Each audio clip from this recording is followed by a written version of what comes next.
All right, so let's get started with this topic. I'm looking at examples from the More on Radical Expressions and Equations worksheet in document sharing. All right, so looking at this first one, you have to do the opposite of the square root of a negative 81. So you know 81 is a perfect square. It's 9 times 9. So that means the square root of negative 81 would be 9 with an I, because the negative underneath the radical makes it imaginary. Then you're going to bring the negative out in front on down. And so your final simplified form of that would be negative 9i. Now this next problem is asking you to do the fifth root of negative 243. So if you look at your calculator, it should be near where the square root button is located. Normally you have to do second function in order to access it. You'll see a button that looks something like this, okay? So if you want to use your calculator, you can, and you usually type in the index of the radical, hit that button, and then type in whatever was underneath the radical. And it looks like that on the calculator screen, but it means this, okay?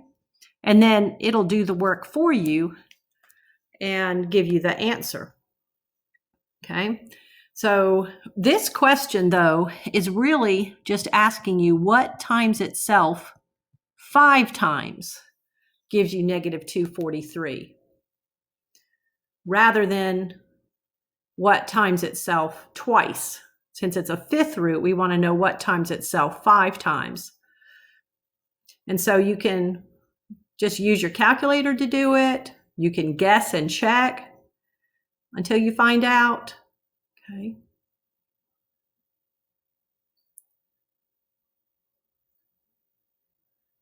I was just double checking, and you'd find out that that's going to wind up being equal to negative 3.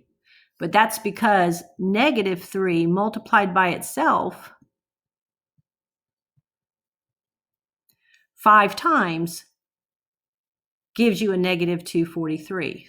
So notice that you get a negative number. You don't get I, not I. You never have I's with odd ones, okay? And then over here, we have another one where we're dealing with a root other than a square root. We've got a fourth root, and we have a fraction. So one of the things that helps is that if you're multiplying or dividing, you can separate it. So we can do the fourth root of 256 and divide that by the fourth root of 625. So when we do that, we can use our calculator if we want. We're going to find out that the fourth root of 256 is 4, and the fourth root of 625 is 5. So this would be your final answer. Okay, so these are your final answers. All right, and you can use your calculator if you want, or you can guess and check. See, 4 is the number you can multiply 4 times to get 256, 4 times itself. And then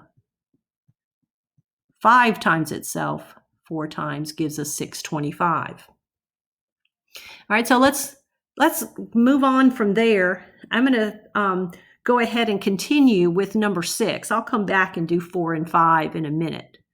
Okay. With number 6, we're dealing with radicals that aren't perfect.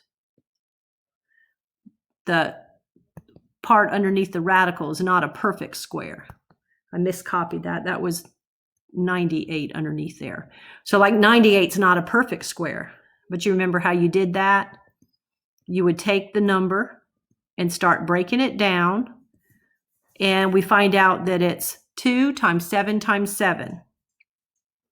So when we're trying to work on this problem, we think about that.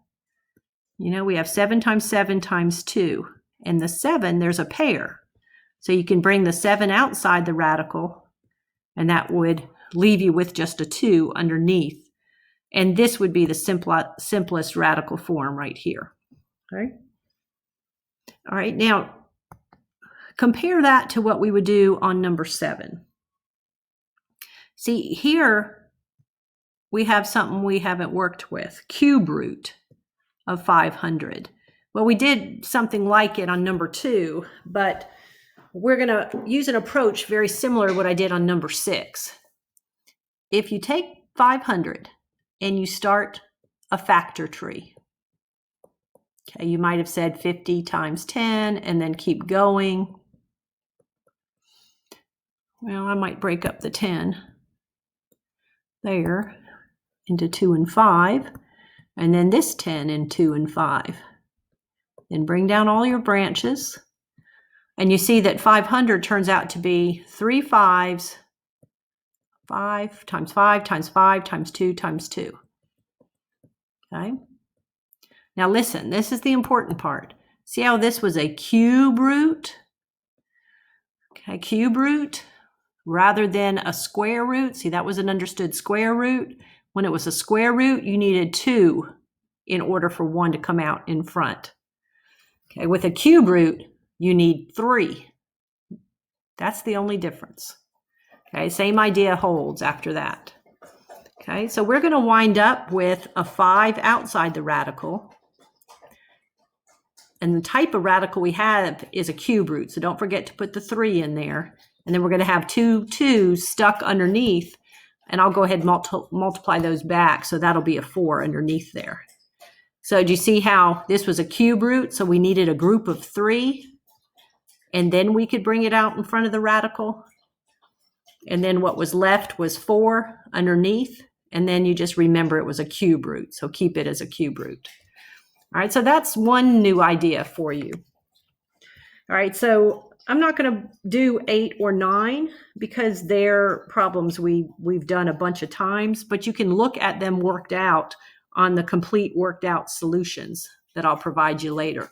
Okay. All right, one more thing I want to try to do on this video is 2 problems where we're focusing on the connection between exponents and radicals.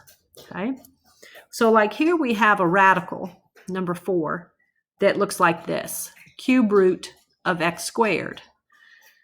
On number 5, we have a problem that if they could have written it this way, they would have. That was the quantity negative 216 raised to the fourth thirds power. All right, you'll notice the directions on number 4 say to rewrite in exponential form. So they want us to put this one in exponential form. Right now it's in radical form. So it's in radical form right now, and they want exponential form. Okay.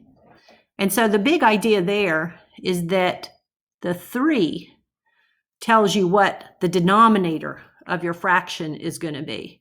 So this radical would be the same as x being raised to something over 3.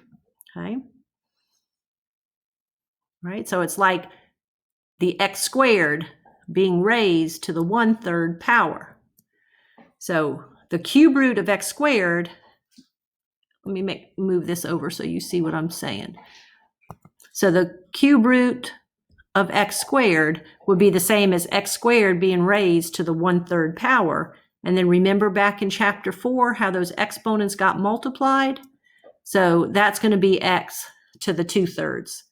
That would be the exponential form. So these 2 forms say the same thing. Mathematically, you'd always have the same value. It's just one is written as a radical, one is written as with a rational exponent. Okay. All right, and here we're just going the other direction. So see how the bottom number is a 3? That tells me I'm going to be dealing with a cube root. Okay, so keep the negative 216 underneath. And then that 4 right there just tells you the power you're going to be raising it to. Okay, so it's the cube root of negative 216 all raised to the 4th power. This is the exponential form, and this is the radical form. Okay. All right, and you see how we have a rational exponent? The big idea there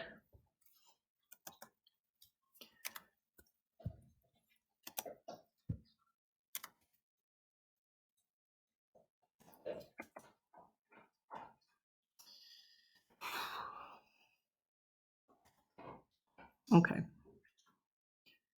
All right, so the big idea there is that the rational exponent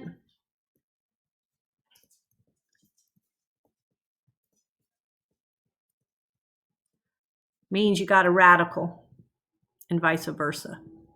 Okay. All right, so I'm going to put a stop to this video and do some more examples on another one. So here we were basically simplifying radical expressions.